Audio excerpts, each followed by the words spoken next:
From the wind-swept deserts and arid tundra of Thanalan, to the ancient primeval forests of Gridania, to the seaside cliffs of Lano Seca infused with the very soul of piracy, the more exotic locales, awash in wonder and mystery. Eorzea is a land of myriad stories and even more secrets to discover. Join me, fellow scholars, as we undertake a grand endeavor. Now, it is time for Explaining Eorzea. And so, after an indeterminate amount of time, the First Era came to an end, and with it began the Second Umbral Era, the Calamity of Lightning.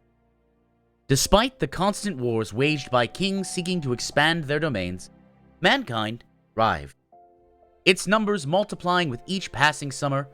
To house and feed the people, forests were felled and fields planted. To forge their tools and weapons, mountains were gutted and skies blackened. For countless years, nature suffered this wanton spoiling of the land until finally the scales were tipped. Mountains of fire belched forth ink-stained clouds which covered the skies and thrust the realm into what seemed like eternal darkness. Now, we have the benefit of students and scholars of knowing that it wasn't eternal, but let us spare a moment for those living through this calamity. It must have felt as if the whole world had turned against them, and from the skies fell an endless rain of white-hot levin bolts, which razed fields, boiled lakes, and split the very walls of mighty fortifications. For a full 12 moon and a day did nature's fury ring. Fearful that the gods meant to purge the land of mankind once and for all, the people abandoned their homes and towns and fled underground into caves. Awaiting them there, however, was not salvation, death. For the caves became a breeding ground for pestilence and plague. As the people sat trapped in darkness, watching their families meet slow, painful ends, they concentrated their efforts on one path left to them: prayer. Theologians believe it is this mixture of desperation and focused prayer that gave way to the very first magical incantation. While we might find magic a bit of a blasé pastime in Sharlayan, after all, we've created all these great works, every student here has at least some modicum of spell casting, and some are more advanced than others. We have to understand that it is during this time when they thought they faced total annihilation, and through prayer, albeit a desperate sort, found magic. And it was with that mankind began to gain a foothold. This foothold leads into the Second Astral Era. And so, through primitive magics, did mankind endure until the skies had finally parted. Those showing proficiency in these esoteric techniques often rose to positions of power within the community. And this, of course, makes sense.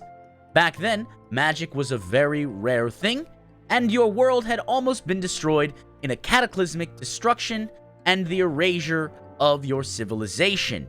So if you have someone who can ease the pain of wounds, help the fields become more fertile, and do any number of other tasks, you might want to seek their counsel, especially as they have the ability to transcend the mundane to which most were shackled to. These people were charismatic leaders who accredited the fall of the previous era with faithless kings and their unquenchable avarice, as it will ever be.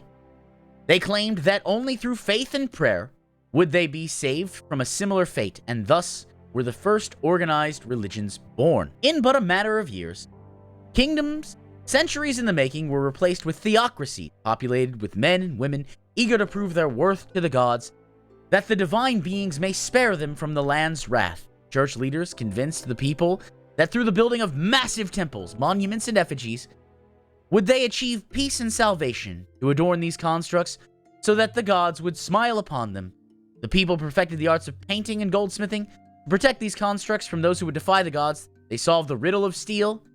To better bask in the gods' light, mankind reached to the heavens. Now, we know through the virtue of hindsight that the peace and prosperity promised by these fledgling theocracies was ultimately unfulfilled, at least in a permanent sense. And while organized religion still exists all across Eorzea, and even in the beast tribes, we must understand that there is no universal solution, and that education, understanding, and wisdom is the best course of action. I will see you all in the next lecture, where we pick up with the third era. That was the video on the second era. If you enjoyed it, leave a like. How about a comment? And subscribe. That way you can stay up to date with everything the channel does. If you're in the mood for a longer discussion, discourse, or want to ask me something more in depth, you can join the Discord down below. If you're in the mood for more rapid-fire, back-and-forth, punchy answers, you can follow me on Twitter at Nimicry, which is shown on screen right now. And finally, of course, for those who wish to be the most beneficial and the most helpful, there is always Patreon. That's patreon.com/Nimicry. Patreon's a great way to support the channel, and it helps me make videos like this, in addition to a few other things. Patrons get perks, early access, and a few other secret little things which you can find on the Patreon. Again, that's patreon.com/Nimicry. This was a fun video to make, and I know it's been a while since I've made a video, but work, school, and general life stresses, as you know, sometimes keep us away from things we enjoy doing.